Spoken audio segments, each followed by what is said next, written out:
Ladies and gentlemen, mech warriors and mech fans from around the inner sphere, welcome to another Faction Play Roundtable. I'm Darren, aka Bombadil, and I will be your host. Tonight, you, the community, through player representatives, your own forum and other social media posts, and Twitch live chat, that's right, you guys out in chat right there, you get to share your thoughts and feedback regarding the ongoing development and improvements to the MWO Faction Play experience directly with Russ, Bullock, president, and Derek James, designer at Piranha Games.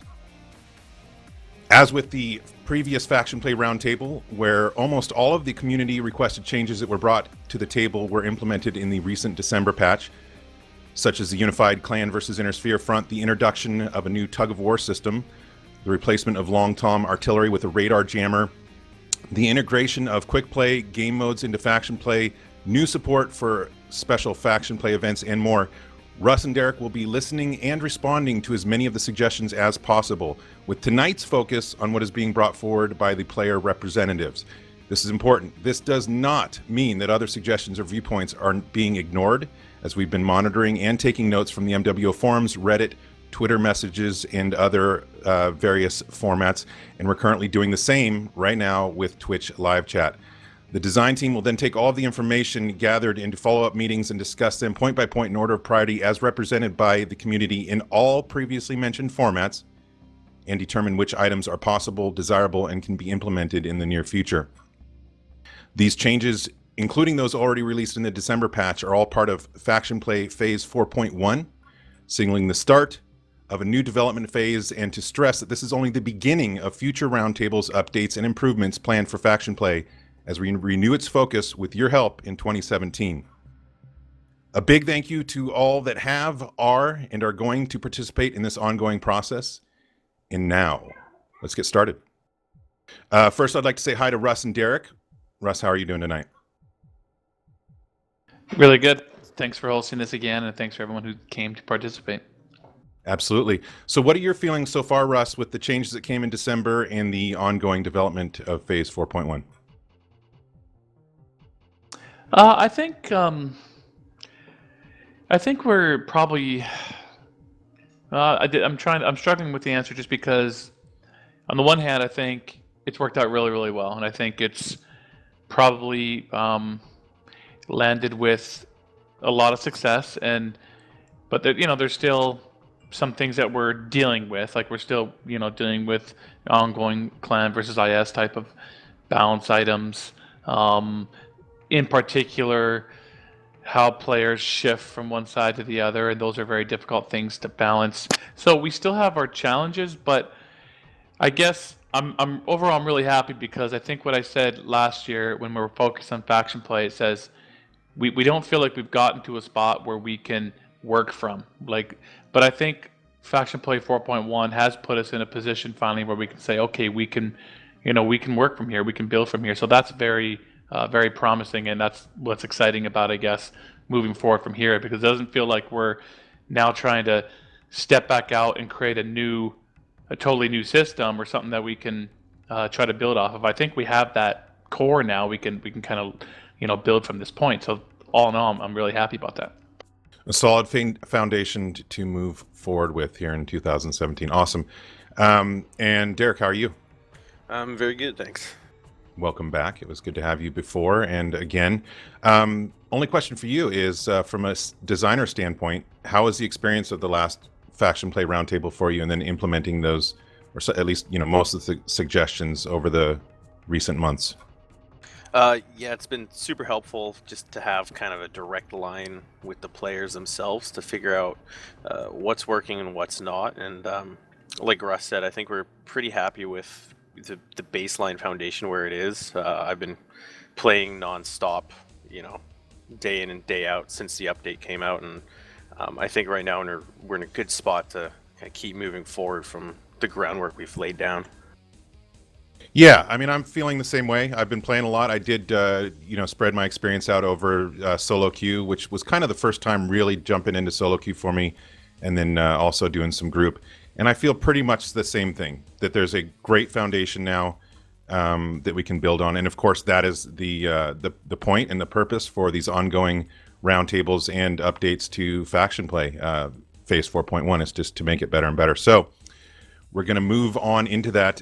Russ, before I introduce tonight's representatives, is there anything else you want to add before we get started, or I just don't want to jump in if you're not ready?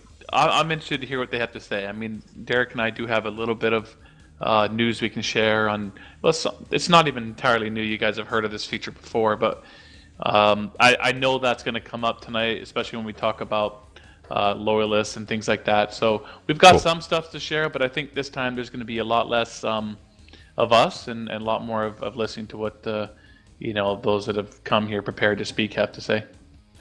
Excellent. Then let's move on and meet our community representatives and I want to emphasize this, for tonight's meeting. Basically each meeting the representatives are selected in a certain way, and we're trying to branch out and get as many different people as we can, but especially people that are standing up and doing things in the community to make themselves available and a part of this conversation. So my point is, next meeting could be different people, maybe some that were in the last meeting, etc. But we did try and keep the numbers down. This time we have 3 people. Tonight we are joined by Xavier Mech and Spider00X. So what I'm going to do is go one by one and allow them to introduce themselves. This is just going to be a brief introduction.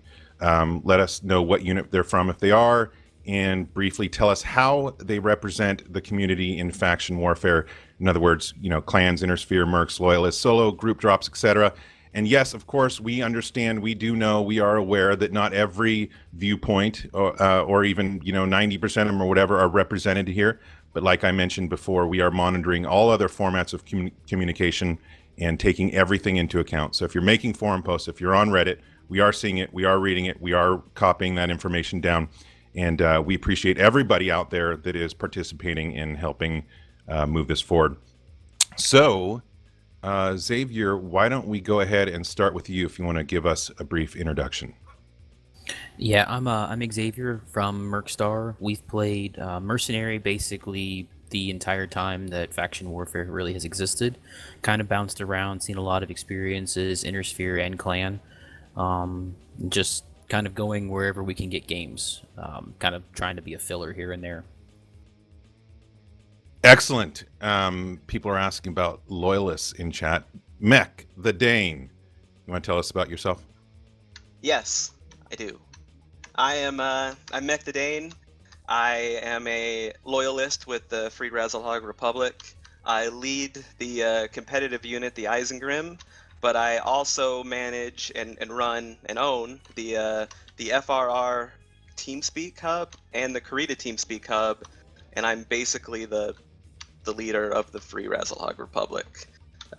So even though my interactions with my unit are competitive, I interact with the entire Free Razzlehog Republic community on a daily basis, and the Karita community as well, since I run their hub as well. Excellent. And you did just recently have the Operation Great Dane, a cool event with Faction Play. So I'm sure we'll hear a little bit about that tonight when you get more, deeper into the topics that we're going to be discussing. And so, yeah, we do not have a clan loyalist represented tonight. But like I said, guys, just speak up in the threads that are out there, Reddit forums, etc. And the clan loyalist position will be represented as well. It wasn't a slight because we don't like the clans. But just the way it worked out. And our third and final guest tonight, community representative, is Spider00X. I'm going to call you Spider from now on, if you don't mind. Well, that's the way it goes. Yeah. All right, Spider, let's hear about you. My name is Spider00X, or Spider. I run a comp team of mercenaries, formerly of PKRL. Some of you guys might have known the tag. We were Steiner Loyalists for the longest time. I think I'm probably a bridge between where Mech the Dane is and where Xavier is. We were Loyalists for about a full year. Most of my guys are ranked 20. And we went mercenary about 4 months ago and attempted to seek matches and more competitive matches. Yeah, we're a CW team. We have been from the start. We exist to play CW. That's it. I mean, quick play has always been kind of in the background for us, and we play competitively. We play every day. We're a smaller unit, very focused. In that vein. So yeah. Awesome. Well, we appreciate you being here. Of course, CW, community warfare, same as faction play. So awesome. Thank you guys. So let's get started. Xavier, are you cool going first? Yeah, I'll start with I'll start out here, and then Okay. anyone can chime in if they have interjection points. So just to let everybody know in chat, just real quick, sorry, Xavier.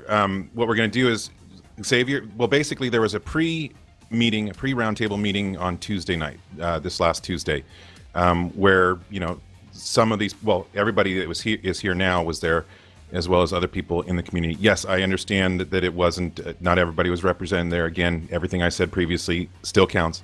But they had a great 3-hour meeting, brought up a lot of topics about faction play, a lot of different positions represented with the people that were both on the actual stream and chatting as well as in chat.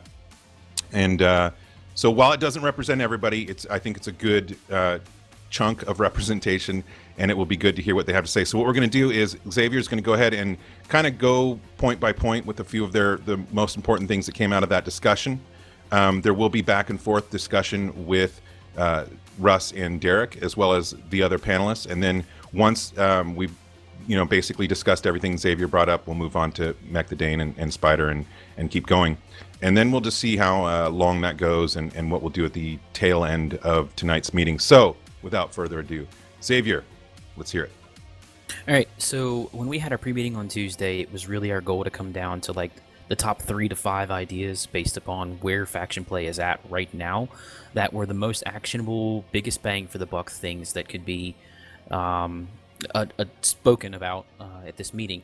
And the item that came up more than anyone else, and it was a unanimous decision as being the most controversial or the largest pain point for a lot of people, and it comes down to like drop zone placement, specifically certain maps, certain drop zones being isolated from the rest of their team, and how easy it is to isolate reinforcements.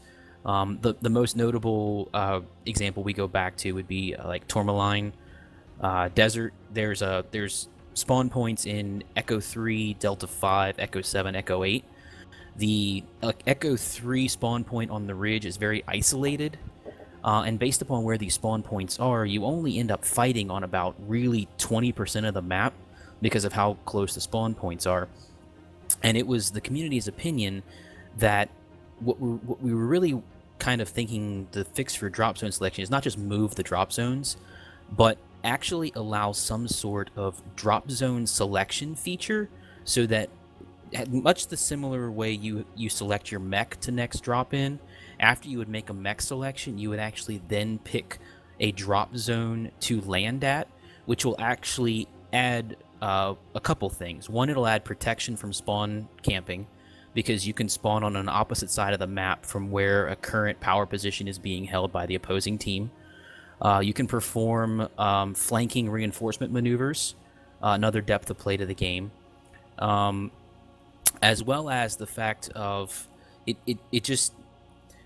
adds a different layer of objectives where the dominating team or the controlling team must also think about where potentially enemies can drop, how they need to move to protect an objective if they drop somewhere else, as well as being, like I said, a giant protection from the actual spawn camping or domination by a certain unit in a certain area of the map. That was unanimously across the board. Everyone agreed the current biggest issue with the game in general, right? As far as faction play plays right now. All right.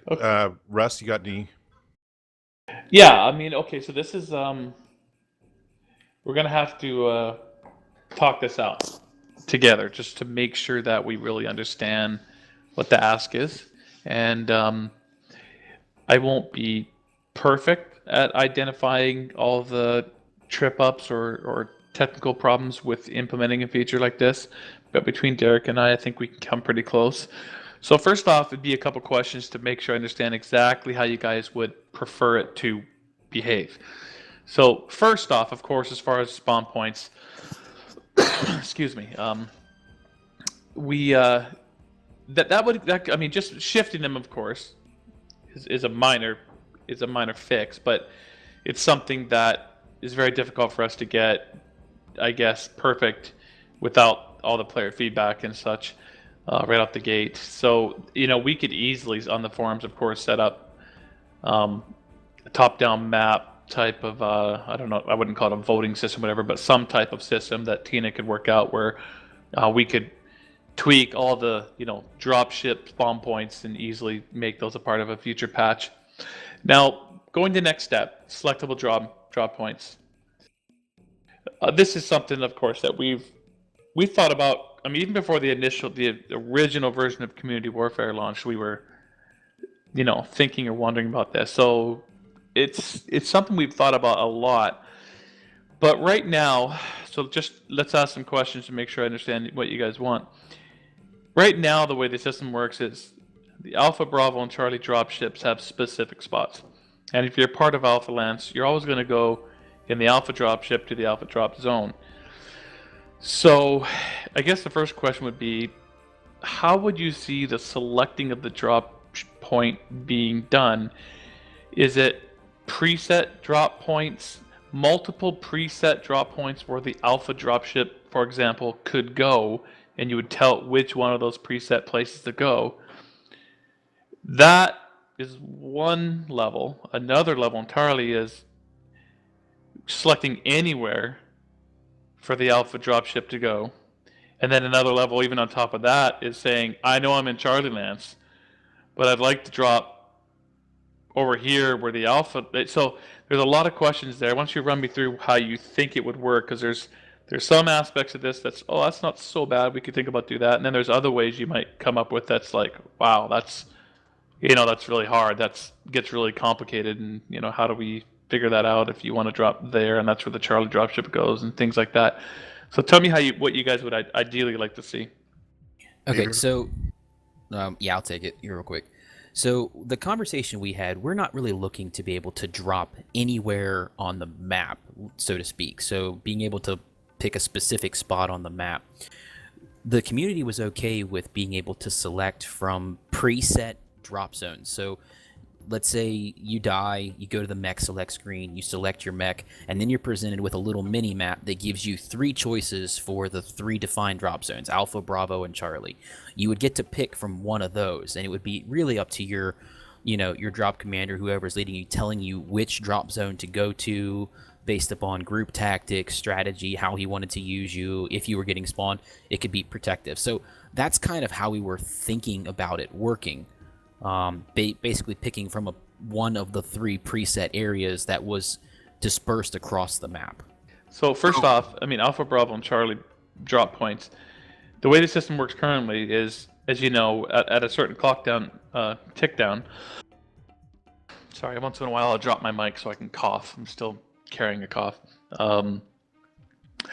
But they all come at the same time, every 60 seconds or whatever it is. So if you were to say, hey, we want to drop at the Charlie spawn point, and the other guys also said that, then you'd collide with each other. So obviously that would require further tweaking. Another thought on that is, so right now you have Alpha, Bravo, and Charlie spawn point, and there's 1 for each. What if Alpha, like each Lance had, say, 3 different spawn points, 3 different places where the dropship could fly, almost, say, progressively further up the map. I see that has additional problems with balancing, because a strong team might just say, yeah, let's just jump all the way up to that front one right at the get-go and just jump right in and mess these guys up.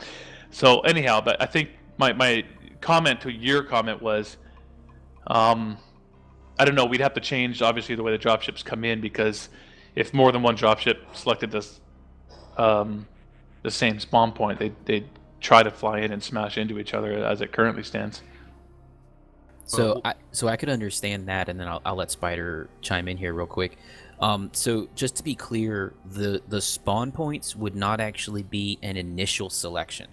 It would only be for all recurring drops. So your initial drop would be defined by the game. So we wouldn't actually expect to see players jump aggressively forward based upon a game mode or game type. It would only be for respawn actions. Which still could potentially have that conflict. They'd still slam into each other, though, right? Yeah. there could be some kind of time, queue or something, queue system. But anyway, yeah. Yeah, but you want all your guys to come in at the same time so you can create a Right. a Exactly. push, a wave kind of thing. But Spider, did you have a comment? Yeah, so basically, I mean, like, the idea here is like you're not just throwing guys to the wolves, because I mean, right now in CW, we're already having our drop commander move guys around to different lands to avoid being farmed. It's not necessarily the placement of the drop zones. It's just about like we're all spawning at the same place, because on like maps like right now, like in Forest Colony or what's the bad map with it, Brim. Sometimes like guys are way off by themselves, and it takes a minute to get the rest of your team. You're getting farmed out. So what Xavier's saying is, at that same time you have to select your mech, you, instead of the drop commander having to do it for you manually, which is a pain, like you can choose where to be dropped. It's like you saying, hey, drop pilot, take me to this landing zone, whatever. I mean, I'm not sure the technical logistics of it or whatever, but that's basically no one's going to just drop you into a team of guys farming you out. And unfortunately, whenever you have a game that has respawns, spawn camping is just a fact of life if the other team is still up and running around. So it's never going to be 100% perfect, but at least this way we can kind of like hedge the bet of whether you're going to get completely, overrun.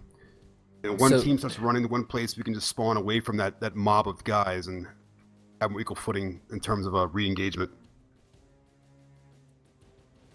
So he brought up Forest Colony. Forest Colony is actually another perfect example. There's a spawn point out in like K10, K11, way out in the water, way, dude. which is, it's like 800 meters from the nearest team spawn. And most engagements on that map occur on the beach side anyways. That lance out there, more often than not, is usually isolated and significantly farmed out, more so than anyone else. And getting them out of a wave sync drop with their teammates generally means that the last wave or the last two waves of a fight is generally 12v8, as opposed to most 12v12 battles, simply because of how isolated the spawn points are. Now, okay, but I want to interject real quick. Let's try to separate the subjects out, because, correct me if I'm wrong, but regardless of whether or not a player selectable spawn point system can be designed, you're probably going to want to tweak some of these spawn point locations anyhow, correct? That's a part of it. Well, maybe not, and here's why I say that. Because if you could drop 6, 7, 8 mechs at the same point at the same time, even if it's isolated, but there's an engagement occurring in that section of the map, that actually becomes a strategic, like a depth of gameplay added that the drop commander can take, advantage of. They know that there's a bunch of damaged mechs near that drop zone. They may want to drop near that drop zone and just overwhelm the remaining forces that are there and maybe save a few of the mechs from the previous wave. So you may not want to drop there. You may want to drop there, depending upon how many mechs you're dropping and whether or not the drop commander sees it as advantageous. It's just another layer of gameplay. Let's establish some things I think we all agree on. A Leopard class dropship holds 4. It's not going to hold any more than that.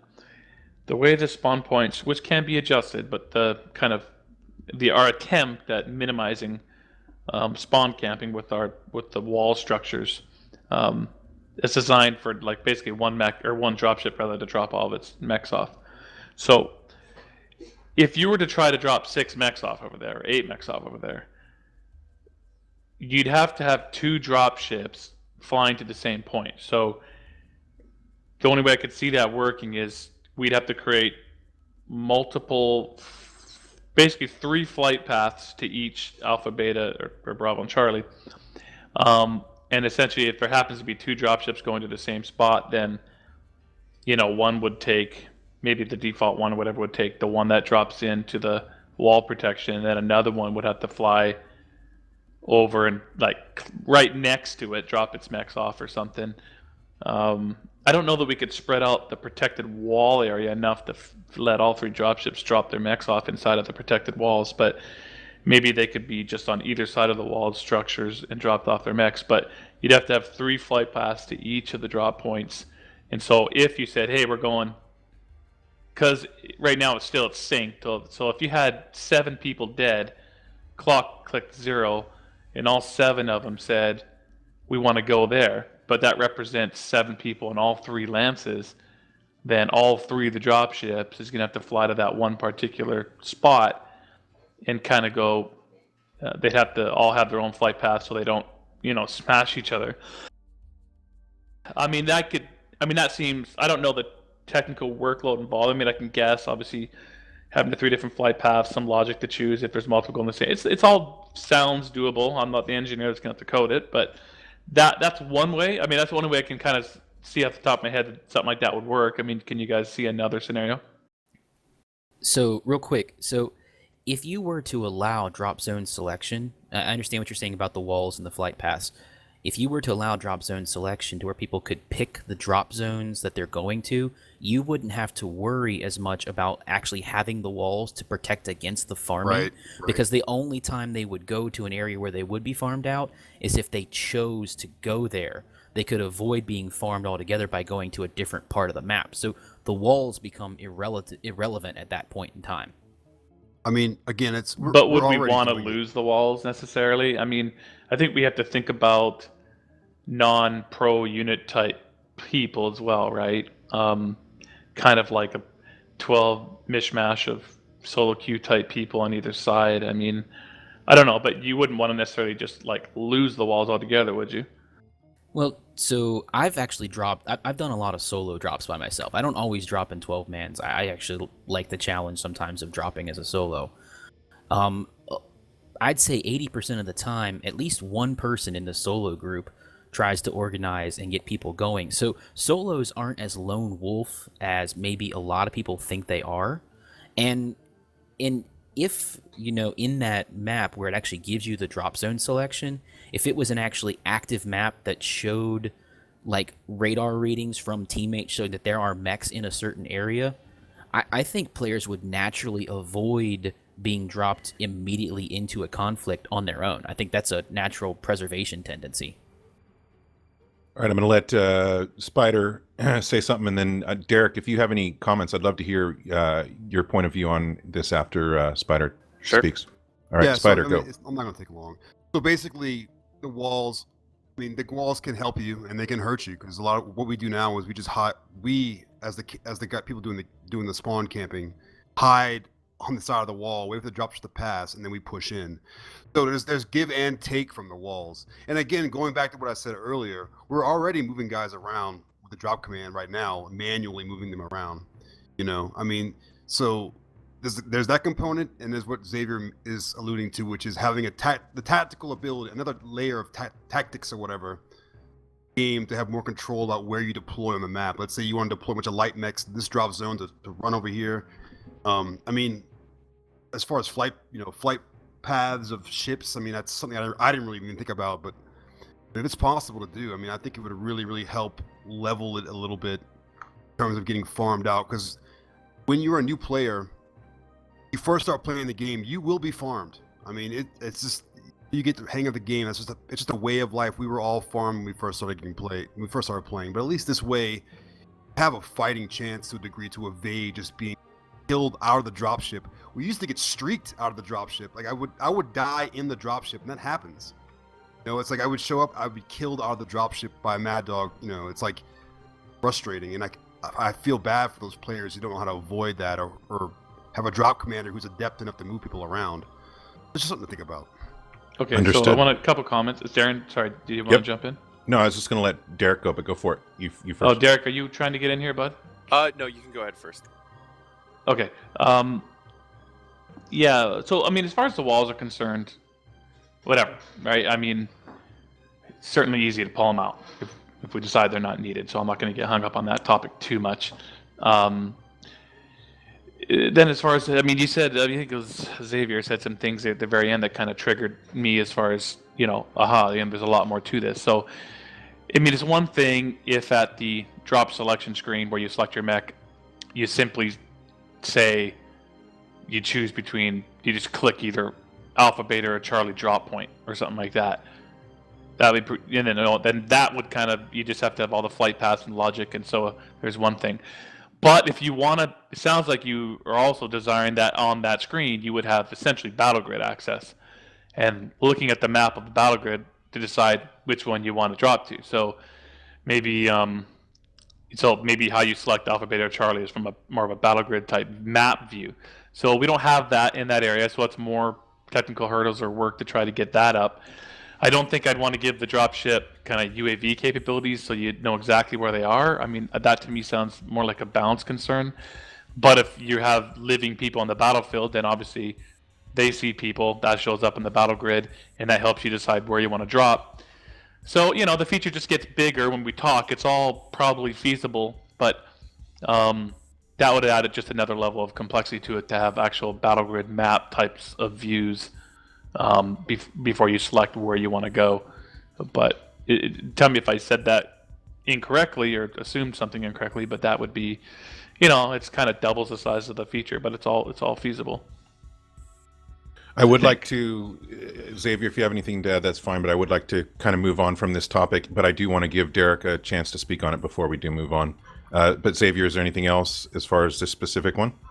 The only thing I'd say about that is the whole point behind bringing up like a mini map for them to select is because most people will not know specifically where Alpha, Bravo, or Charlie drops without seeing in a map relation to where the drop point would be. So I'd say a lot of people would need a visual indicator of where they were dropping. All right, and Derek, got anything to add? Yeah, I'll be pretty quick with this so we can get on to other topics. But Cool.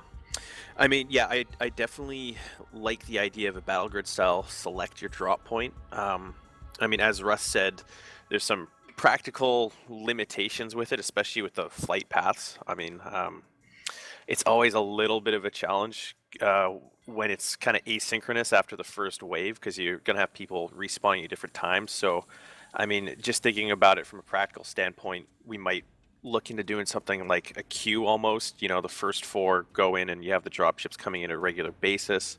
But I'm sorry to jump in, but that would kind of moot the entire point of bringing everyone in at the same time. If you couldn't bring them on at once, I'd assume. Well, I mean, what you could do is have, after the respawns, dropships are going out to Alpha, Beta, Charlie all at the same time or on their own schedule, and you queue in a drop at 1. You could have 4 going in at once. That would help us with the flight path issue, or maybe there's just an alternate way where we just. Well, I suppose you could potentially line up the dropships almost like the second the dropship is like buzzing away from the spot, that the other one's like cruising right in, so they're like a train. Right in a way, almost. Yeah, that's just. That would eliminate the need for multiple paths. It would just probably put about. Well, we could, the second you drop out of the belly, we could make it fly away right away. Usually, right now it hovers to provide more protection, but you could take off right away. So you'd probably just have about, I don't even know, 5 or 6. I'm just guessing, like a few seconds in between those guys drop. Then the next one comes in, those guys drop. It's a bit of a change though from. Yeah, sorry to cut you off. Keep rolling. Yeah, no, I mean, that was the gist of it. Just trying to wrap my head around kind of the more logistical side of it, because the flight paths is definitely a problem in the fact that we can only throw in 4 guys at once. But no, I definitely do like the idea of being able for players to choose where specifically they drop. I think that can help with some of the issues we've seen so far. All right, and we will move on to the next topic. I'll let Xavier bring that up. Just to let you all know out there, Dane didn't have anything to add to that necessarily, so we're not leaving him out of the conversation. I got one more thing to bring up, though. Okay. And I want to get what Xavier and these guys think of this. Yep. So, 2 members of Alpha Lance are dead. One says, I want to drop at the Alpha point. One says, I want to drop at a different point. Dropship can only go one place. So unless we're getting into rejigging the lances on the fly every single time people respawn, which I'm not even sure is possible, because based on the way the people choose, there may not be combinations that even work. As far as saying, okay, great, these guys want this, those guys want that, now you're Alpha Lance, now you're... I mean, rejigging it on the fly, I don't even know if that would work necessarily based on the way... That sounds really complicated and sounds like there'd be scenarios where it wouldn't even work. So Alpha dropship can only go to one spot, and if everyone on the dropship is picking different places, someone's going to have to win out that process, and someone's going to have to lose, which sounds like it'd be a frustrating thing. So I don't know. That just popped into my head, and I think it's a problem. Any thoughts on that? So you could go two ways, in my opinion, on that one. You could either do first in, first out, meaning first person in gets to select, and the other person has to wait until that machine has been dropped, until that mech has been dropped to go to a different spawn point. Or the other way of doing it is the first person in selects where that dropship is going to fly for the next redrop, which means that the person that dies immediately after them either has a fixed drop point that they're going to drop side by side with somebody else, or they have to wait until that ship has dropped to make their next selection as to where they want to drop. So one of two ways. That would be my opinion. So the first one sounds like maybe it could work. I'm the first one dead in Alpha Lance. I get in there and I say, we're going to Charlie. One other Alpha Lance member dies. He pops in there. He sees it's going to Charlie. So he has the choice to ride along to go to Charlie, or to essentially say, I'm going to skip. I'm going to wait till the next one so I can go over to Alpha. And the guy who initially said Charlie, maybe he can change his mind up until the drop time or something. If the guy's on VoIP and says, what are you doing, idiot? We should be going to Alpha, then he can change it. Something like that. I mean, that's possible. So thanks for those thoughts. I mean, hey, Darren, yeah, I don't know how many subjects we have, but I mean, these guys made it really clear at the beginning that this was the most important topic that they had. So I just want to make sure we talk out everything we can think of. Of course. But I can't think of anything else. So I think the other thing, I'm just sure real in design quick, meetings, more things are going to pop up that we'll have to try to solve. But there've been yeah, multiple... it's definitely not. Initial mentioning, it seems like a small thing, but obviously from a gameplay perspective and even from a design and development perspective, it's actually a fairly big feature. But it would be very sounds like it'd be very powerful and very valuable to add a lot to each match. Yeah, I mean, given the size of those quick play maps, you know, it's not anyone's fault. There's some of them a little smaller, tighter than the old CW maps, so it becomes an issue pretty quickly if you're getting rolled. And there's also been multiple suggestions for, and you know, of course, this is adding a new feature, but initial drop is drop ships, and then all respawns are drop pods, which drop pods. So like hot jumping, kind of like that. Yeah, I see. High altitude thing. So basically, you just end up wherever you want. So it's tied to the individual rather than the lance or whatever. And I also do want to encourage everybody that's trying to get their say in chat, continue this conversation in the MWO forums thread that was for tonight's meeting. I'll link that here in a second, and we can keep talking about this. So, but Russ, do you want to continue with this more, or have we done all we can tonight? Good, unless Derek has anything else. I mean, anything that will allow matches to be closer, obviously, is a good thing, and even if it allows a less powerful team, then obvious underdog in a match to better protect themselves and just make the match closer than it would have been. Closer usually equals a funner experience for the players, even on the losing team generally. All right, Xavier, you want to take us to the next bullet point? Yeah, sure. I'll go to the next one, and I know this is one that was near and dear to Spider's heart, so I'll introduce it, and then I'm sure he'll have something to say about it.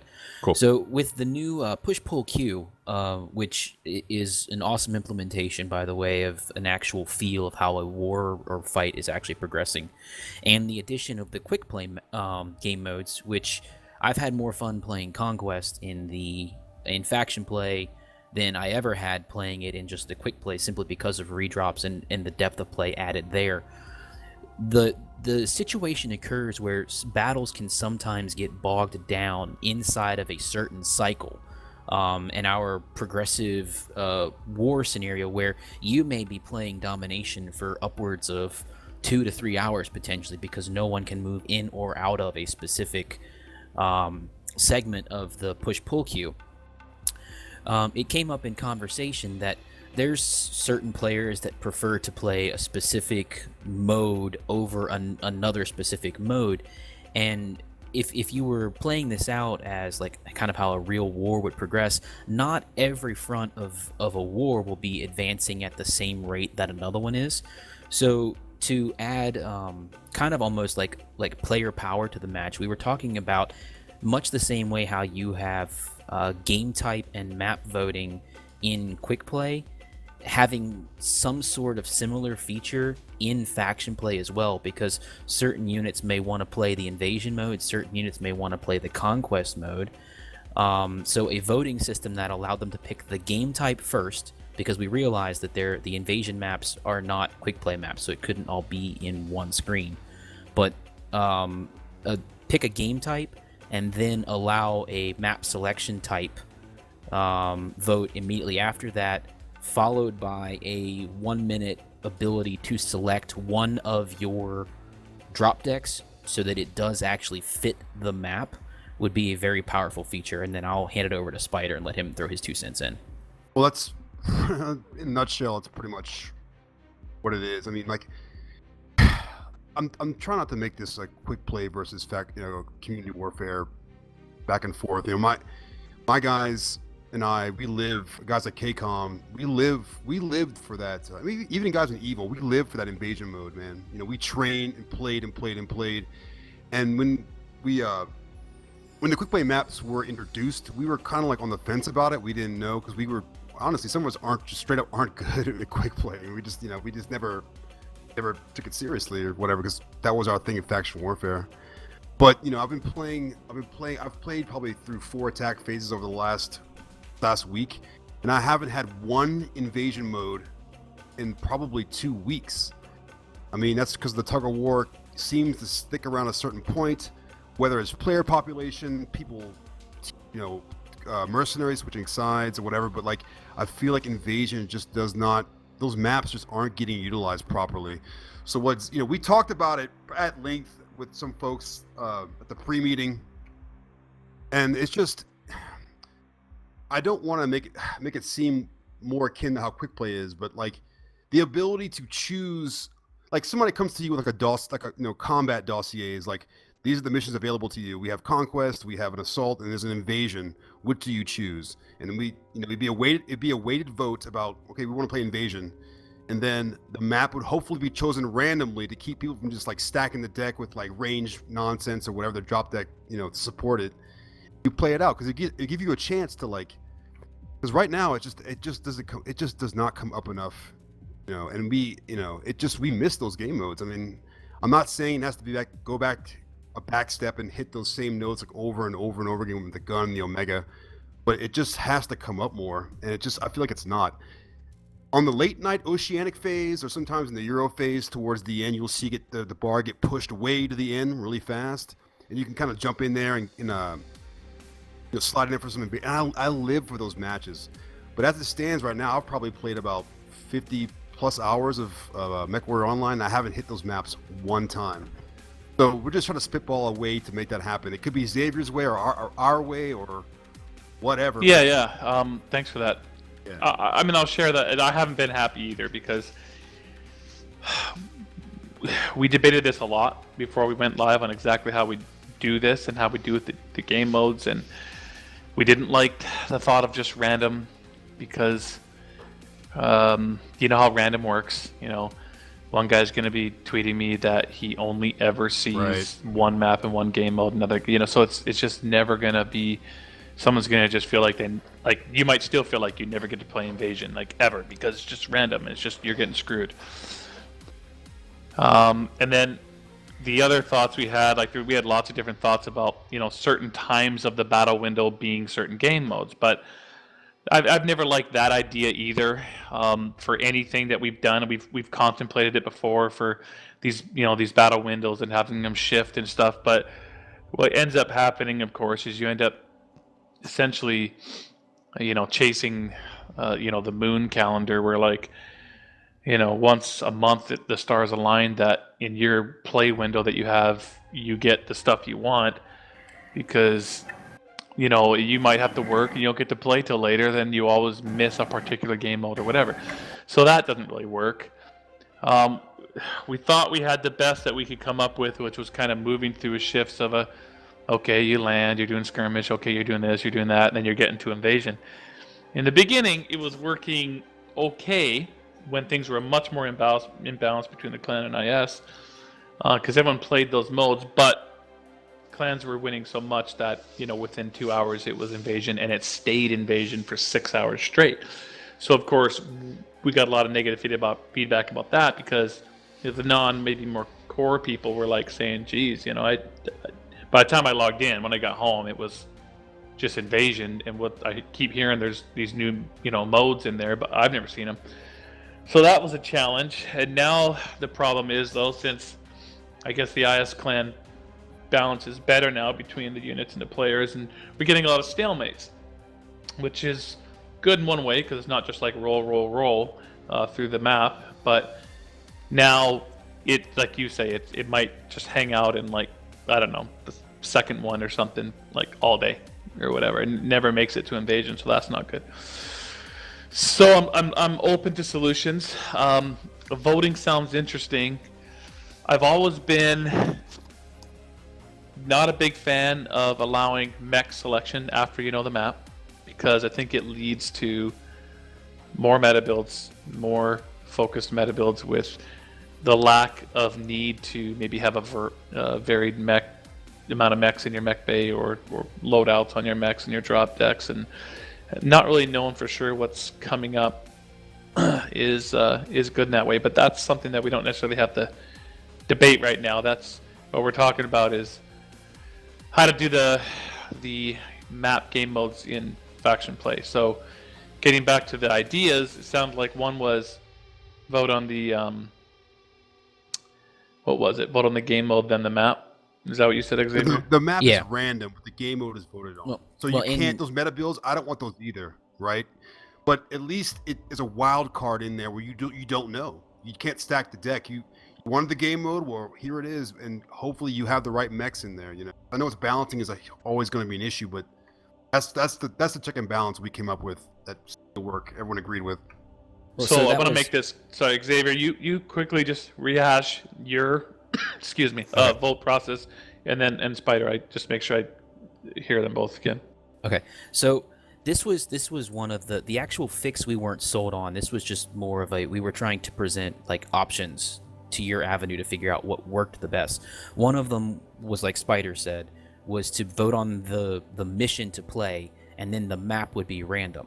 The other suggestion was that you vote on the mission, and then you're presented with a subsequent vote to select the map. And at that point, it could go one of two ways. Like, you're never going to drop into a combat scenario not knowing where you're going to fight. So if you're going to drop on a random map, not necessarily allowing drop deck modifications, but allowing someone 30 seconds or 50 seconds to choose between their already defined drop decks, so that that encourages them to have multiple decks built, have multiple mechs for that, have multiple situations prepared for, or have a map vote of some kind with the fixed deck that they already selected. I think in all honesty, you would have to have one of those two, and this is one of those points where we never really came to a 100% clear point, so it probably needs some sort of polling or questioning after that. But those were really the two kind of dissenting ideas we came up with. You either gave them voting all the way through. There's some, I guess, minor points within that to debate, or not so minor, but the kicker here is voting on game mode in particular, because it sounds like for the guys that love invasion and stuff, or hate invasion, or whatever, how guys are, they all have the modes they hate and love. And if you have the voting power mechanic, like in quick play, then if so-and-so's unit is just not getting invasion game mode, within a few matches they almost certainly will, because they have times 6 voting or something, so they can get the invasion game mode. So we could have, and I still want to talk about the map and the drop deck part, but voting on the game mode you both agree on, or everyone agrees on, like that's, you guys think voting on a game mode is some kind of choice better than the current phases. Yes, universally voting on the game mode was the universal agreement. What occurs after that, or the layers beyond that, that really would be, and from someone's judgment call, maybe what's the most balancing. Forcing them to drop in a kind of like a universally prepared deck as opposed to an optimized deck. Maybe you see more balanced engagements in doing something like that. That's really not going to say I'm throwing that over the fence, but that's kind of almost throwing that into your yard based upon how you feel most strongly about that. Hey, just going to interject real quick. I don't want to derail this in any way whatsoever, but Dane and Derek have something to say, so I'm going to let Dane go first real quick, and then Derek, and hopefully the conversation just keeps moving. Dane? Well, I'd rather hear what Derek had to say. Okay, Derek first, All then, right. then back to Dane. Yeah, I guess I'd go play the devil's advocate a little bit, but I think I'm not entirely sold on the idea of voting itself for the game modes in the tug of war. I do definitely see the need for more variety, more densely, because when you're having so many stalemates, you're kind of stuck in the middle a lot of the times, or never seeing the far ends. And we had a whole bunch of different kind of thoughts and processes on how to tackle this. Russ had mentioned a bunch of them earlier about certain time we do different game modes, but I'm thinking other ones we thought we slightly considered was weighting it, so have it random but still waiting. Like in the first based on where it is in the tug of war, say the first 20%, where right now it's just skirmish or whatever the exact numbers are,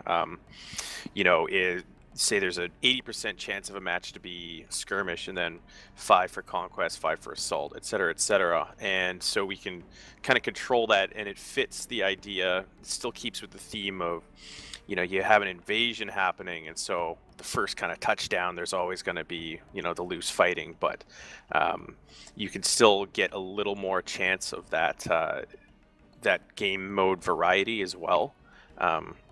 That was another one we kind of played with at the time, and maybe it's worth us revisiting the different options we had, because it's clear that people do want to see invasion again and see some of the other modes instead of kind of going through it in a linear order.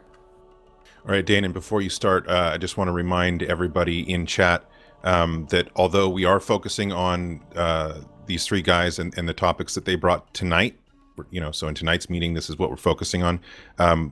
All of you out there that are trying to be heard right now, you are going to be heard.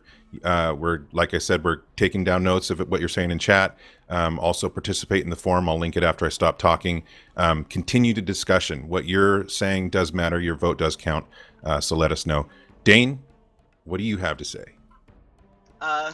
Well, I said I actually asked to talk a while ago, so a lot of what I was going to say was mostly already mentioned. It seems like PGI has already dealt with this problem internally. I think them just knowing that it's still an issue and that there's people that want to play more maps, I feel confident that they can figure out a way to fix it. And I know people want random, and Russ has already said why there's a good reason why that doesn't work, so I don't have any more to say about that. Sorry to waste. It's good to hear thanks, from you, man. Sorry, we'll let you, if you ping those guys and want to talk more, Darren, you can cut us off more frequently if you need to get people in there. Yeah, no problem. Yeah, I'll talk about what Derek said real quick. The weighting, we could consider that. I'm a little skeptical about that too, just because I think we kind of know where that path leads, like in the sense that when it's weighted, it's still going to have that randomness of towards the end of the day or towards the end of the battle cycle, whatever, when it's supposed to be weighted really heavily towards invasion. But you know how random works, and a unit's just like 3 matches in a row, they're playing like freaking skirmish in the last hour of the cycle, and they're just wondering if it's broken because it's just the way it worked out. So that makes me skeptical about those systems. I think trying to protect the notion of the waves, like the skirmish, the conquest, or the I forget the exact order it goes in. Was it skirmish, domination, conquest? I forget. You guys know that order. protecting that in some way, like it's really valuable to get up to invasion. I get it. I was a big proponent of that as well in the beginning. It's like you work towards invasion, and I did feel like, I guess the biggest part, I guess I would feel like we would lose with the vote is it did feel fitting that invasion was the final phase of the conflict, and so you would definitely lose that. And so I think that's why Derek brings up the waiting, to try to keep that to a degree. But if you're waiting it anyhow and causing some skirmish matches to kick off in that final weighted period, then it just kind of feels like it doesn't work. But do you think there's another way to have a voting system but keep that notion that, you know, invasion's kind of the final phase? Xavier, not to cut you off, but Dane Yeah. has something to say, and I want to give him a turn since he does go have ahead. something. Dane, go for it. Well, one thing is the phases themselves. So you have an 8-hour phase, like you mentioned earlier, when the clans were dominating the IS pretty handedly. You'd get about 2 hours of that phase with something different, and then 6 hours of invasion. I mean, there's always the chance that you could change how the phases work, whether it be the length or the mechanics of them, so that rather than have an 8-hour fight that just kind of settles somewhere, you have quicker movement. But that might be a different topic, which phase length, if we can go into that later, but just to throw in right here. Well, Xavier?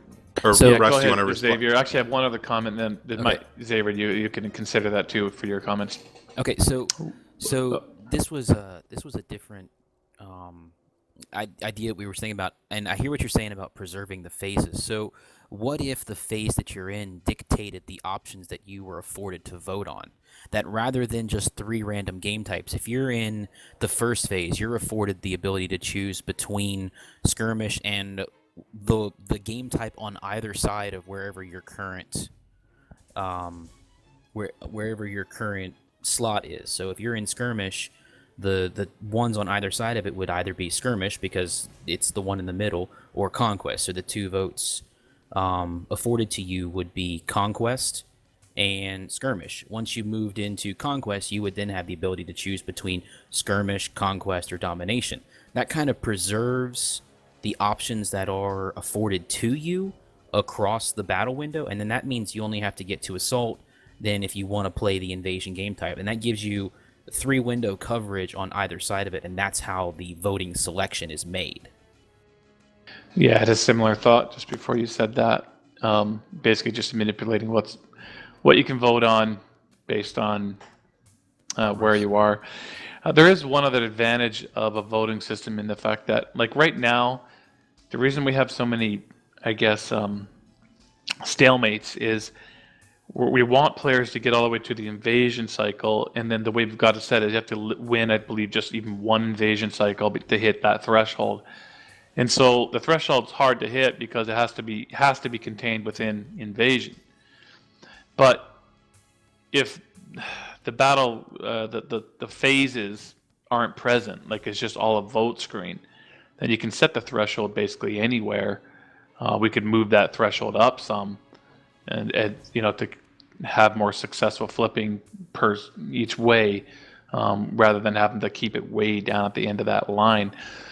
So, but if you manipulated the voting, then based on where you were, then you'd still end up with the threshold kind of buried pretty deep in that line. So I'm not sure if you guys see that a problem or not, but right now you have to get up to like, what is it, 6, 6, 6, 6, 24 plus 1. You have to win, I think, 20. You have to be up 25 to hit that threshold. Do you guys view that as a problem? I guess what I'm trying to say is it's hard for us to adjust it because the way the system works is you have to go through these 4 phases, and I can put the threshold anywhere I want, but obviously if I move it up into like domination, then you don't have to fight into those other game modes. So our hands are kind of tied in keeping the threshold kind of way deep on that line into the invasion area. Do you guys feel at all like that's been a problem, or do you like that as a challenge? Like you have to get way down towards the end of the line before you're actually going to flip the planets. I like the idea of it, like thematically, like you work up to an invasion and it happens, but like we don't have to get so bogged down on like how the mechanics of how you get there. It doesn't even have to be linear. Just whatever way the community can come together to make those modes appear more. Like if it's weighted or during certain points, those are all good notes, Russ. They really are. I'm just some way for people who are still fans of those maps get them. Instead of get locked. Because right now, currently, there aren't a whole lot of maps in faction play. There's some like a canyon obviously is not in there, and so is mining colony. So it's like sometimes you just get locked in these same 3 maps in the same game mode for like an hour. Just something that can get us along. What that might be, I'm sure you got you and James, Eric, can figure it out. Just something along those lines. Anyone else have anything to add to this topic? All right, then if you guys don't mind, let's do a 5-minute bio break, etc. Is that good for you, Russ? Yeah, of course. Sounds good. All right, guys, we will be back in 5.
All right, everyone, welcome back to the Faction Play Roundtable.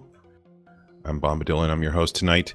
Tonight, you, the community, through player representatives, your own forum and other social media posts and Twitch live chat, get to share your thoughts and feedback regarding the ongoing development improvements to the MWO Faction Play experience directly with Russ, Bullock President, and Derek James, designer at Piranha Games. But just real important that you all understand this. Tonight's focus, this meeting, is on what's being brought forward by the player representatives here, but this does not mean that other suggestions or viewpoints are being ignored, as we've been monitoring and will continue monitoring the forums, Reddit, Twitter posts, and everything, and we'll continue the discussion on the forums. I will link that again when I stop talking here. But Xavier, let's just kick this off, and you want to take us away with the next bullet point? Yeah, sure. The next one, and this is probably going to be where Dane and Spider both chime in, this was actually... There were some Spider ideas and Dane ideas in this one, and it really comes down to, we were talking about differentiating loyalists, rewarding loyalists, and everything it means to really be a loyalist and incentivize. Because right now, basically, once they get to like rank 20 within a faction, which I know there's a lot of people out there that in their home loyalist faction, they're sitting there. There's really nothing more, no reason for them to be loyal to the faction at that point in time. And we were tossing around ideas, and again, this is entirely in PGI's bucket, about instead of some of the rewards for loyalists being one-time gift rewards, that some of the rewards or the layers actually works towards like a recurring reward. So for every rank they progress, they earn an extra 5,000 C-bills for showing up in a match. So rank 1, they earn 5,000 C-bills just for showing up. By the time they get to rank 20, they'd be earning 100,000 C-bills just for showing up at a match, some kind of continued loyalty bonus. And along with those lines, we were also talking about faction differentiation and some sort of like faction bonus that apply towards faction play. And by that we mean, let's say Steiner had an extra 5% cooldown on any ballistic weapons they were running, and Davion had an extra 5% energy range for any energy weapons they're running. Something to kind of distinctly identify the factions and give them some sort of a, almost like a tech advantage or a unique feel within them, because right now it doesn't matter what faction you are in the Inner Sphere, Loyalist, there's really no differentiation between them because of the ability to drop everyone together. And that's where I'll leave it, and then I'm sure Spider and Dane will chime in with other ideas we had along the lines. Spider, Dane, who wants to? So go ahead, Dane. Xavier, he mentioned some things about like damage and heat and stuff.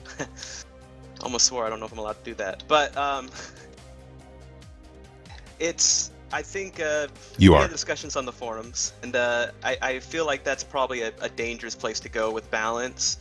I think some of the more fruitful conversation on this, and we'll call them faction perks, was more of passive things. For instance, like drop ships. One faction might have an option to have a drop ship drop you quicker, so instead of a 30-minute or 30-second timer, you've got a 20-second timer, that kind of thing. Or I have some other examples, I can go into them a bit, I haven't written down. But the other idea that people have had as well is, rather than have these be permanent bonuses that you have per faction, they're actually something that you can earn. So maybe you turn the faction points into a currency. That might be an absurd amount of work, though. That's just a theory, and they can use the loyalty points that they're earning in these matches to get one of these bonuses or a boost. And they might not have to be big, they don't have to be, certainly not permanent, but something that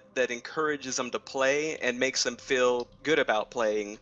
And I know the idea at least seems neat if you're dropping with, say, like a mixed group from multiple factions, and a few of them just have different sort of tweaks they have that make it a little bit more interesting for them to be with you. Like another one that was just kind of thought up was a UAV that has more health or more range from one faction.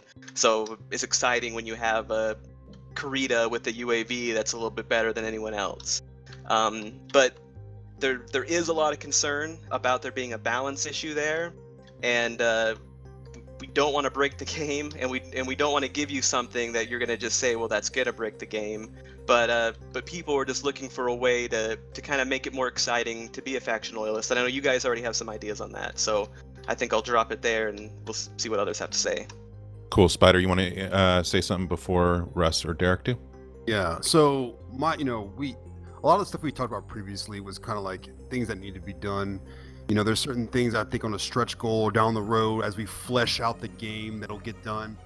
But I came from being a loyalist, and we stopped being loyalists because just the need to get matches and have more access to a content from the game by playing those clan mechs. The long-running feud. I'm sure you guys are aware, between loyalists and mercenaries. Most comp players play mercenary because they can, competitive to chase that meta, right? And I do miss those days when my guys were out in front with the Germans, playing Steiner. We had, it gave us a sense of pride. I'll tell you right now, man, I'm not some BattleTech MechWarrior like lore guy. I don't know. I didn't really know anything about the universe until I started playing the game, honestly. But it was fun for me to kind of learn about it as I played the game, and I just picked Steiner because I don't know, it looked cool, and you talk to guys who love the game and you learned about it, and there's some, it kept those old guys around and kept them playing.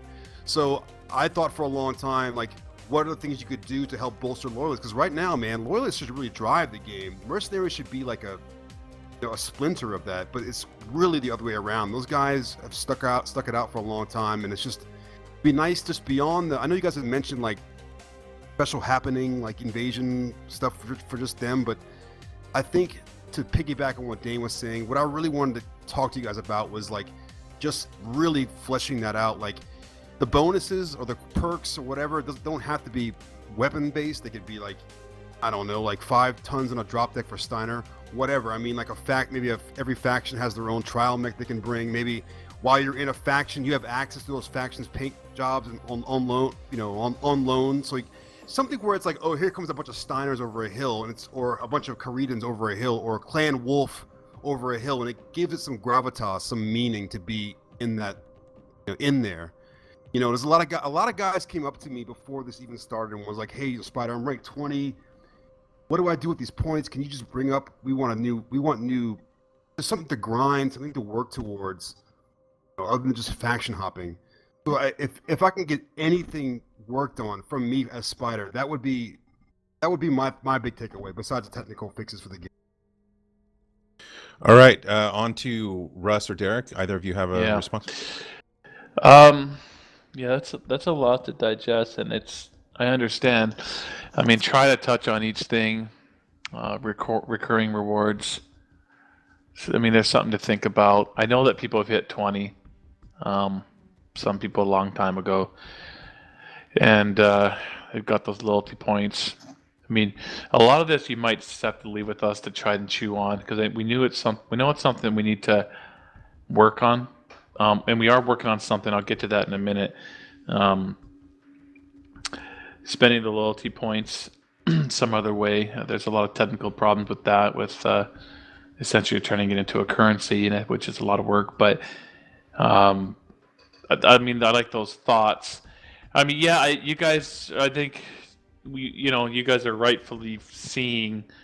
I love the thought of having each faction, each great house having its own set of flavor, quirks that kind of come with whenever chassis you're running. Obviously, these quirks would only be applied in faction play matches, but as we've seen, certain quirks are meta, and some are not. So you'd have people chasing that meta more too. Obviously, we already know energy heat reduction, things like that, are just going to gravitate the entire player base to that faction. So it's very challenging to find 10 different quirk styles that are equally important. I don't even know if that's possible. That would be really challenging. But if you could, that would be interesting. I just don't know if it's actually possible. UAVs, those other thoughts, ECMs, yeah, it's all kind of in the same vein. Very, very interesting. Really cool to think about. better ECM for these guys or UAV for those guys, and artillery strikes are stronger for those guys. I mean, that's all really, really cool. Just the balance challenge is just insane. And bringing that up, the mercenaries, whoever they're currently contracted with, I suppose they get those rewards. So right now, one of the big problems we have, I'm going to call this problems. I mean, for me, it'd be better if the entire player base, of course, was perfectly evenly balanced skill-wise and numbers across all 10 factions, just stayed there indefinitely, right? But that's not reality. People can shift. And right now, we've got an update coming. We're calling it Faction Play 4.2. It's coming relatively soon. We're targeting April. And it's completely focused on Loyalists, essentially. It's not really dealing with this. Let me get to that in a second. But before I get to that, we are going to, I hope all you mercenary units out there aren't going to get mad about this, but we're going to finally fix the loophole. I think it's a loophole. I don't think it's even really a feature change. It's a loophole. I mean, the goal was that, or not the goal, the intention was that mercenaries, the big advantage they have is they don't have to commit loyalty forever. They take on contracts, and those contracts are 7 days, and they need to play in that contract for 7 days. Now, I think most of you units out there do that. I think you run your contracts for 7 days, so it won't really affect you. There's a few, though, however, that don't. They have multiple units with slightly different spelling, and they jump between them at will, essentially. Just leave the unit and join the other one and jump factions like crazy. So we're going to put some fixes in there. Essentially, it's going to behave the same. It's just going to make you play out the 7 days. It's like you've signed a contract, and when you tell your employer you're going to leave, you got to give notice. So if you've got 6 days left on a merit contract and you say, I'm leaving the unit, it's like, fair enough, but you still are with Merrick for 6 days, and then you can do whatever you want. Join another unit, take the contract with someone else, become a loyalist, do whatever you want. But we want to make sure that, I mean, loyalists are there, and they're permanent contracts, and leaving it's a big deal. At the very least, I think mercenaries can stick to their 7-day contracts without jumping through loopholes. Does anyone have anything to say about that before I move on to the other thing? Go. Oh, you got something, Spider? No, go ahead, Zero. No, Russ, continue. Really? Nobody has anything to say? Well, there's gonna be people mad about it, but that it was a loophole. I'm okay. They could deal with it. They're gonna send me evil PMs now, but sounds cool to me, Russ. High five. Coming from a mercenary, I actually really don't have a problem with that because I often thought that was actually kind of a loophole as well. Okay, I mean, good to hear. I know that the people that take advantage of a lot will be upset a little bit because they just love, the extra flexibility they're enjoying by jumping every 2 days if they want from one to the other. Honestly, it was happening so people could find matches to avoid ghost drops at the beginning, and then it just kind of became a trend. It wasn't necessarily because they wanted to. It was really a precursor to you combining the buckets, honestly. What it has Anyways, it's a good idea. What else do you got to tell us, Russ? Well, okay, you guys have heard about this before.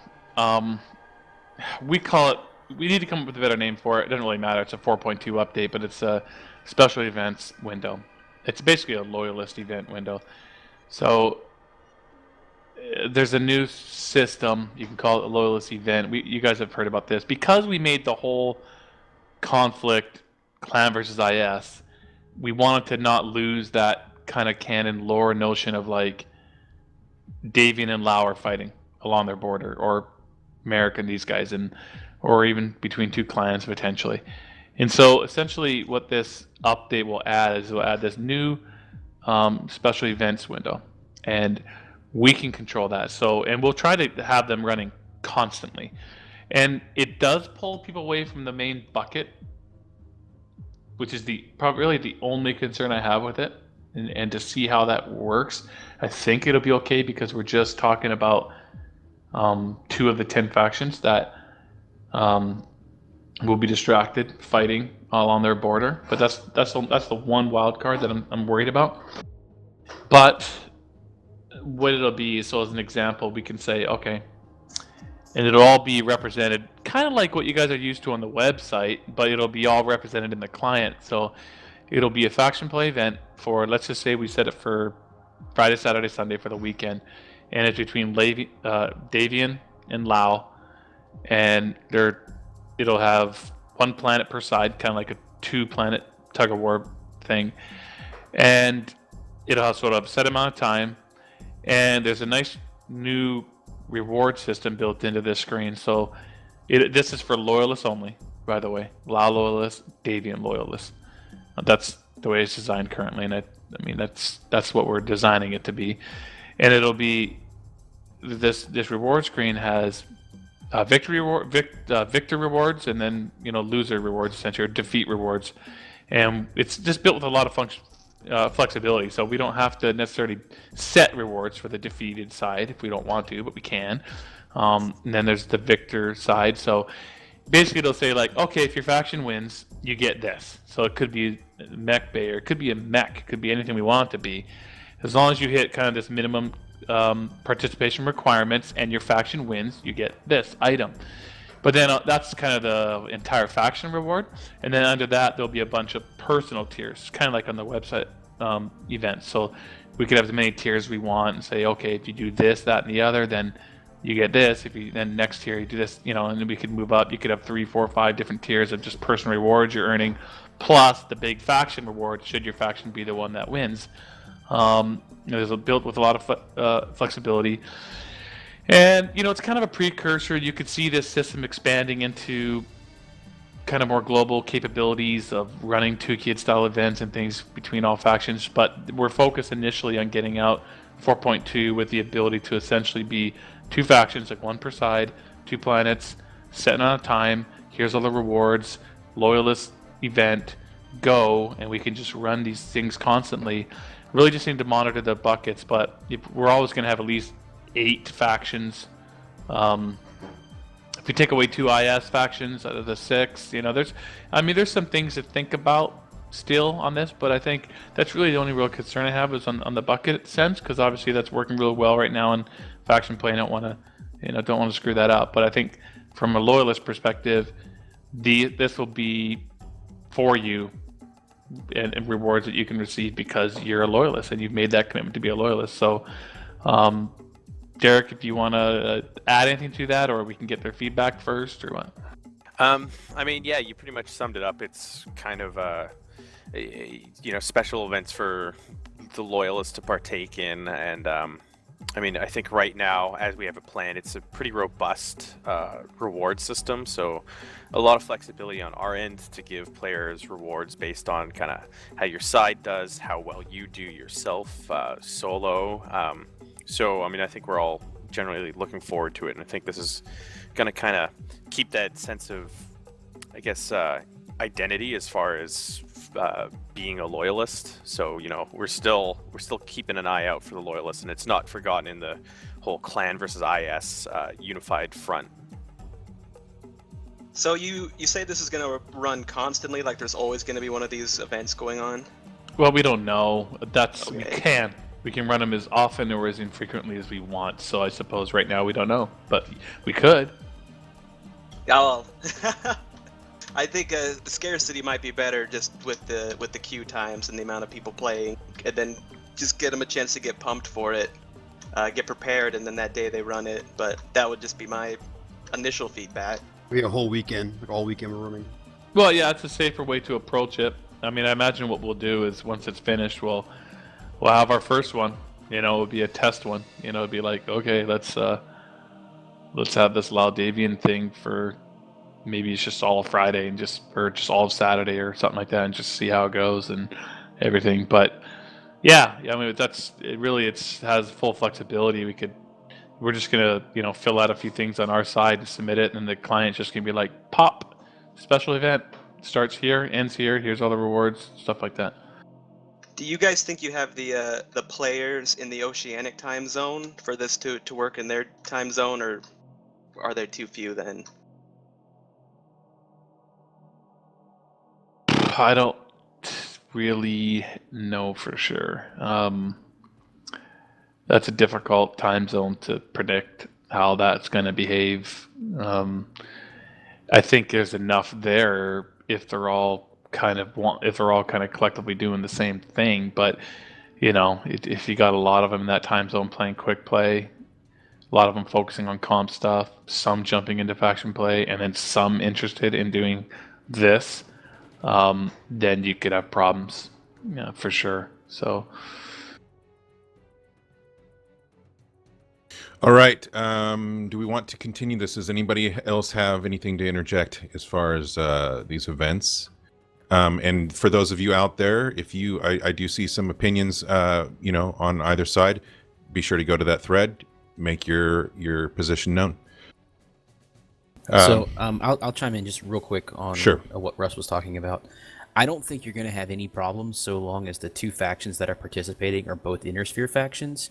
I think where you're going to run into issue is if it's Jade Falcon and Wolf event and Ghost Bear and Smoke Jaguar event, you're going to end up with 6 houses versus essentially 2 clans on one side, and then you're going to probably affect the IS versus clan queue with additional wait times. That would be my only concern when it comes to something along those lines. Response? Yeah, thanks.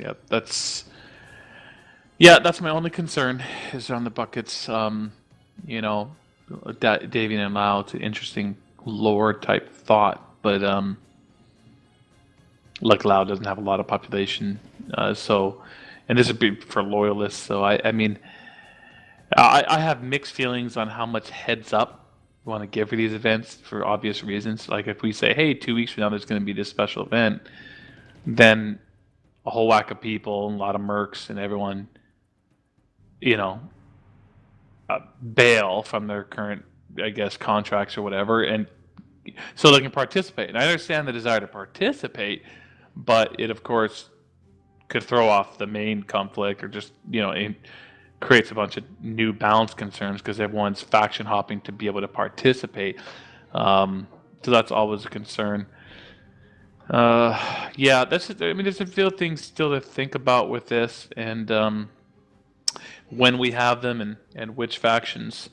So I think the system is going to be great, and it's going to provide something to loyalists that they don't have right now. But the only real concern left that we'll have to test is pulling away a couple factions from the main bucket. And one concern is pulling them away from the main bucket. Then another concern is, well, can these two factions, do they have enough activity between the two of them to kick off enough matches? Dane, go. Okay, so this is not about the new faction events. I'm gonna go ahead and say we're moving on past that. I'm Darren now. And really? All right. No, I think we were there anyway. We're excited for them, and it'll be great to see how they play out. I know the Oceanic guys do want a chance to work with it, so I wasn't trying to say not to do it for them. But I've actually been collecting some questions from the community for a few days, and I kind of wanted to just sort of hit you with a lightning round. They're pretty small. I think a lot of them could be yes, no, or well, we'll think about it, or that'll never happen kind of a thing. And I just wanted to get a chance to ask a few of these, if that's okay. Go for it. Okay.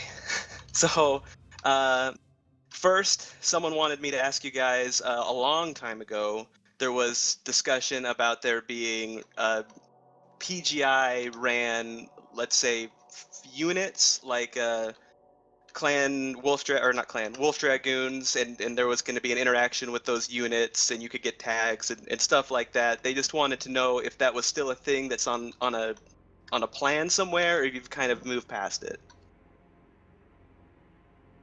Unit tags on planets? Well, not necessarily unit tags. So what I'm talking about is lore units, and so you would.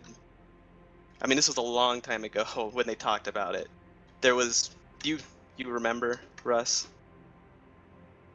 Well, barely. Not really. Like, not really. Like, I know there being some conversation about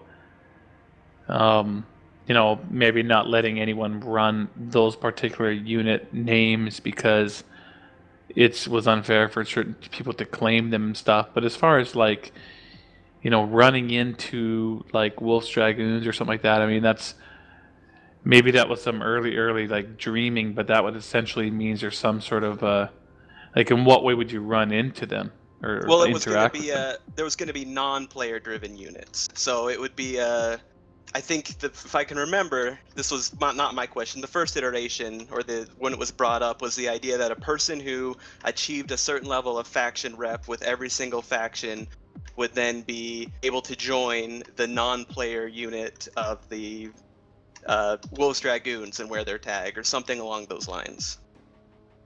Yeah, that must be. You have an elephant memory.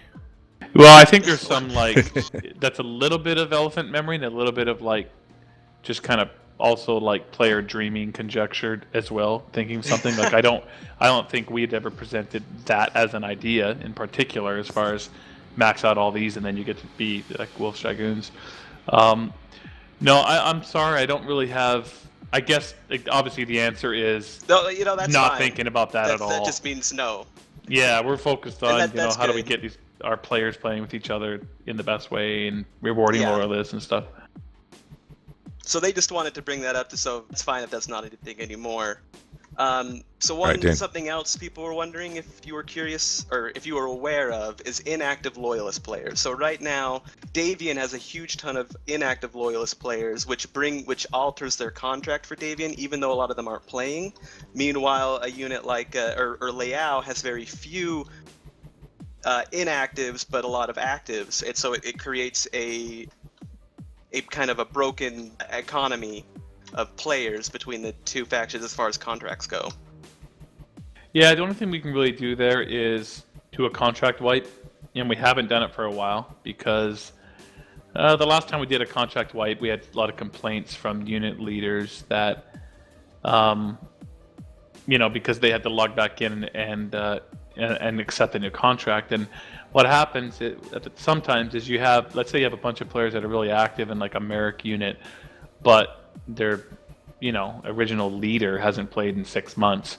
So you get a contract wipe and then he doesn't come on. No one can get a hold of him. He can't come on to accept a new contract. So essentially either they have to wait until they finally get a hold of their leader who was on vacation that weekend or whatever to actually sign in and actually take on a new contract, or maybe they have to blow up the unit and create a new one. So we've kind of tried to avoid doing contract wipes because loyalists said, hey, we're loyalists. Like, why are you wiping our contract? We're Merrick loyalists. That's all we've ever been. That's all we've been 2 years. That's all we're ever going to be. So why on earth are you wiping our contract? But that's kind of what we have to do in this case because there is some really big units that, say in Davian in particular, that have 200-300, but there's very few of them that are active at the moment. The only way to really kind of correct that would be to just sort of wipe all the contracts and make them, all the people that are actually active, kind of wake up and come in and re-accept contracts, and that way you'd get, I think, a much more, accurate representation of who's playing the game. But unless you guys can think of another idea, but that's what I think is the main problem here is the lack of contract wipes for the inactive units. Could you tie it instead to just the amount of loyalists who've logged in? Is that too hard?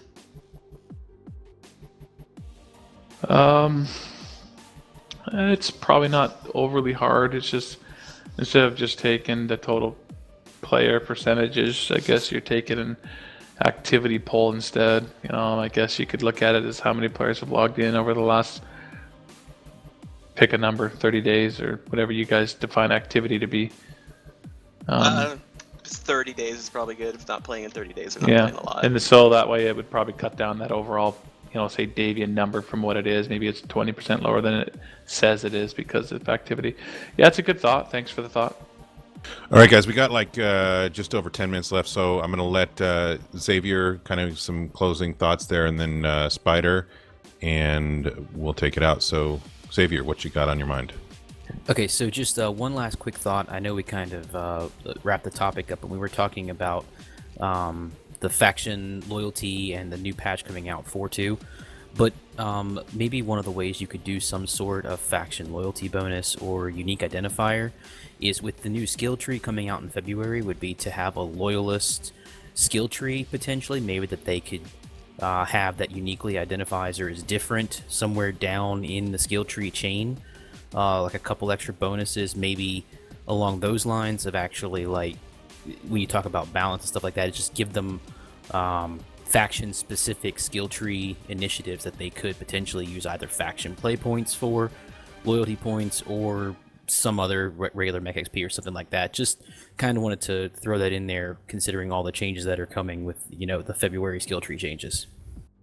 Yeah, thanks. I had that thought actually just a little while ago too. I think we're on the same wavelength tonight. It could be interesting, losing loyalty points to buy it. Perhaps a node that gets, nodes that get spent on a, like a faction tree. It's obviously a whole different thought, whole different system. It's, you could piggyback it. So it's interesting. Maybe these would be more of consumable type nodes too. So they consume. So you have to continue to earn loyalty points and continue to buy them. So that's interesting. Yeah. I mean, of course, I know that. I mean, mercs. So wouldn't mercs? I mean, since you're a merc primarily, like, do you think that would be well received, or would we see mercenary units become loyalists, or would mercenaries like to see something similar for them, like a merc tree, which uses reputation points, or like, I mean, don't you think? I'm just wondering how much we'd head down to like, okay, now give it to us as well, or if mercs in general would say, no, this is okay to allow loyalists to have these things.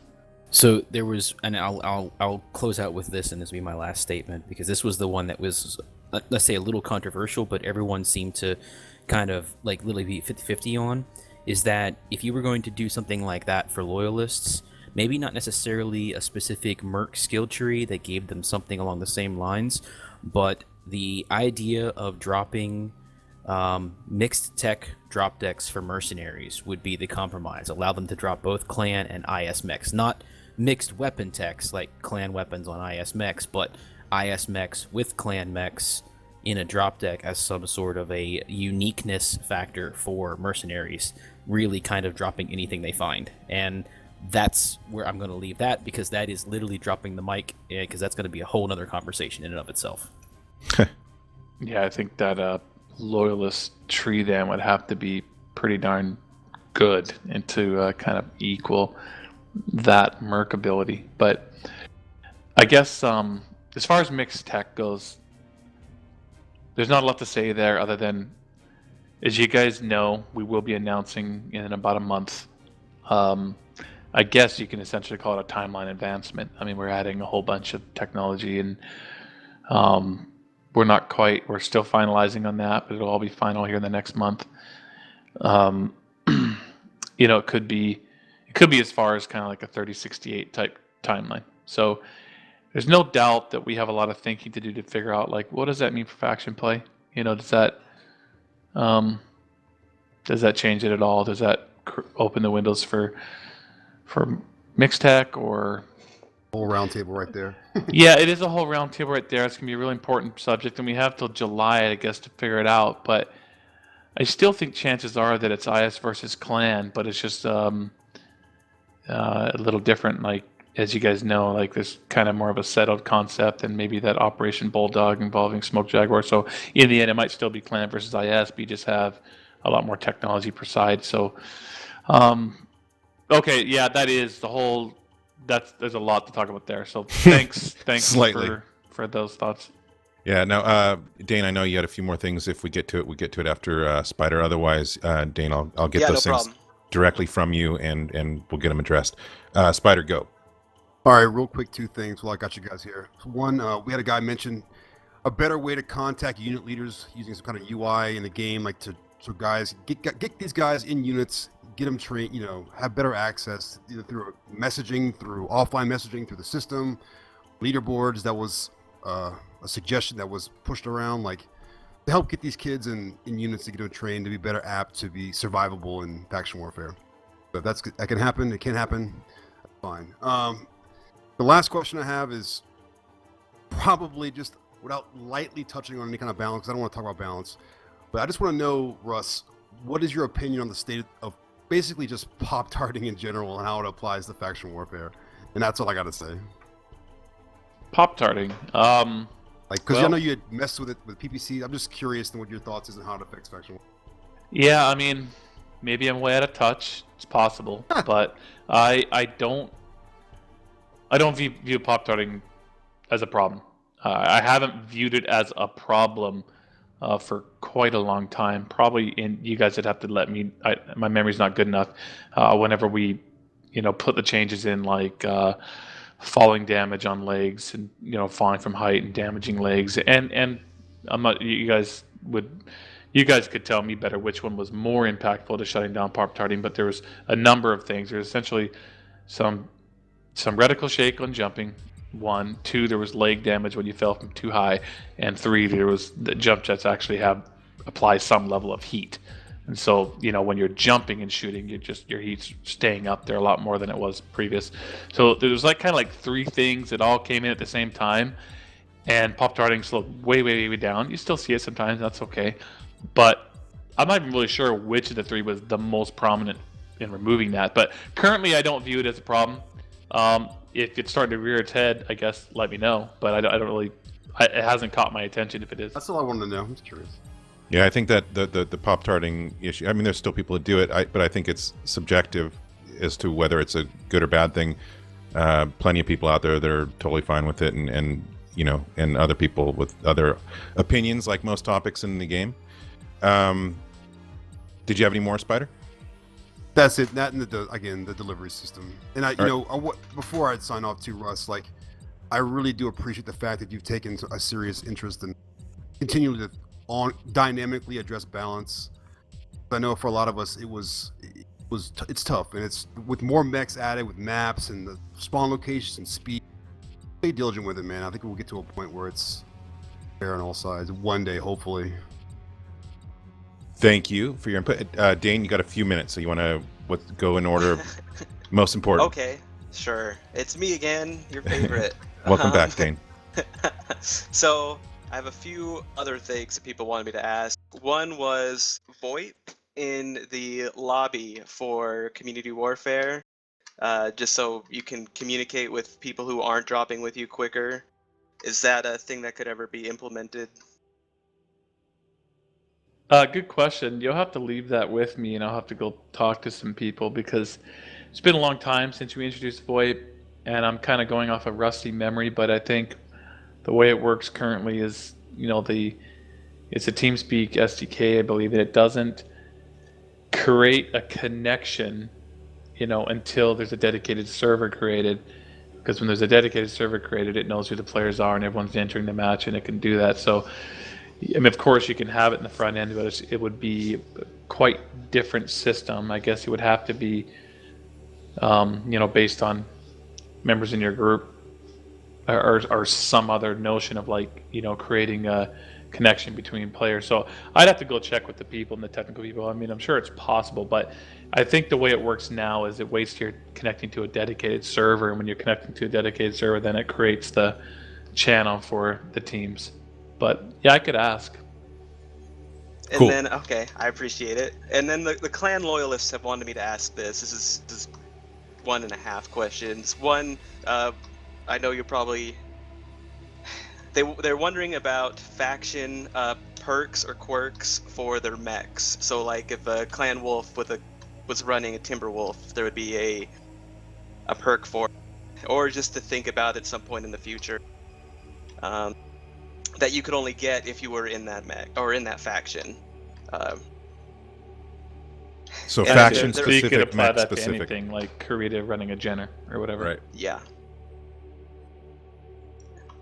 I guess they just want to at least put that bug in your ear about possibly looking into that.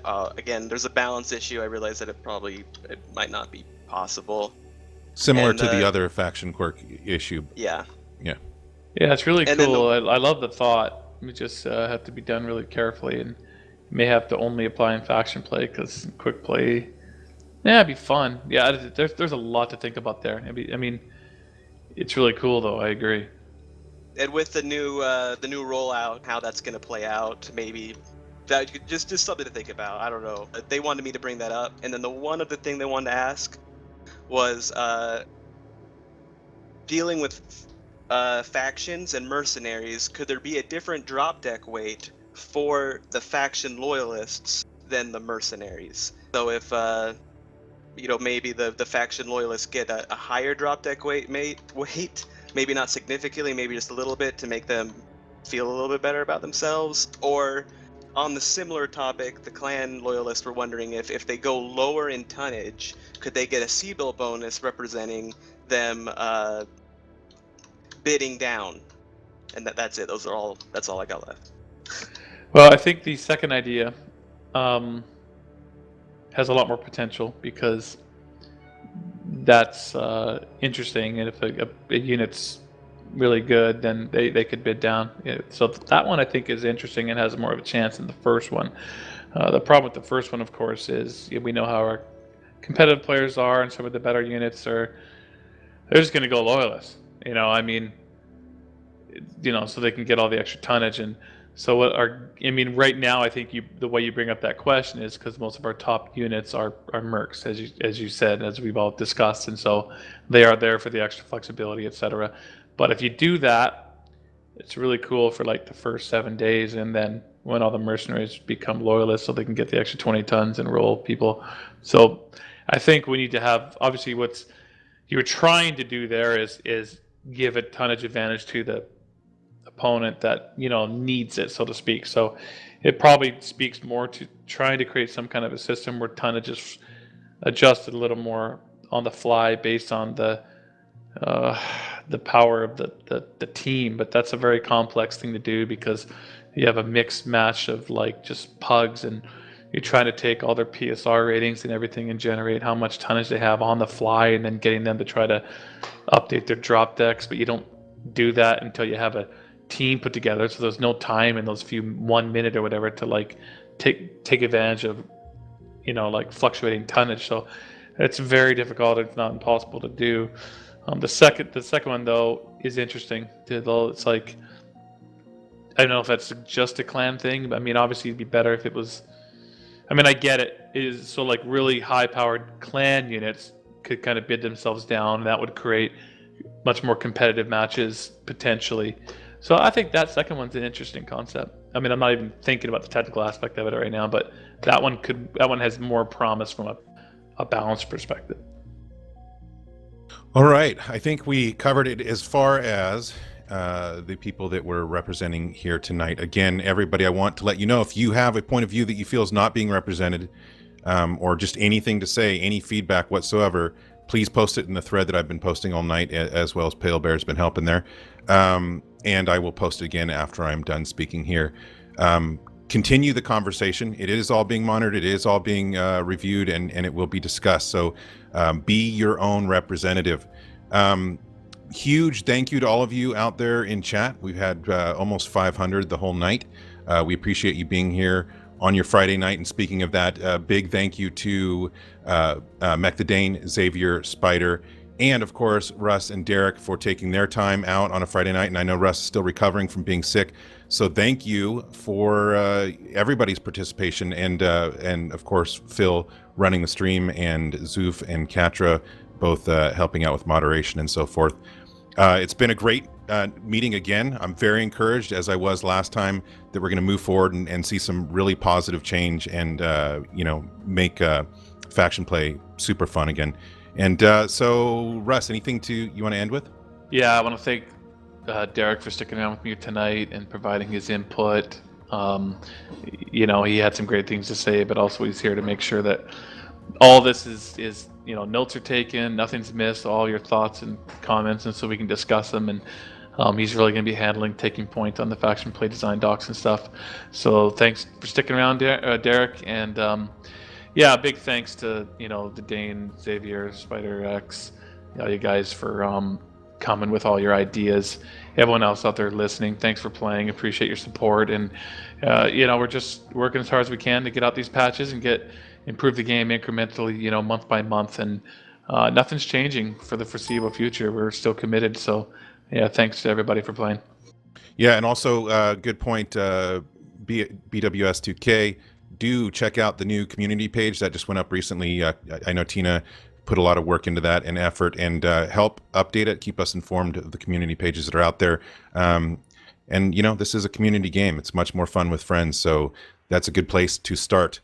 And if you haven't already, please do follow the channel. We appreciate your follows and joining us for future streams. Phil's streaming most days, as well as our podcasts every week and more. There will be more roundtables, more town halls, more podcasts with Russ and the devs coming up. In fact, Russ, I think we're talking about doing potentially soon a comp scene roundtable, right?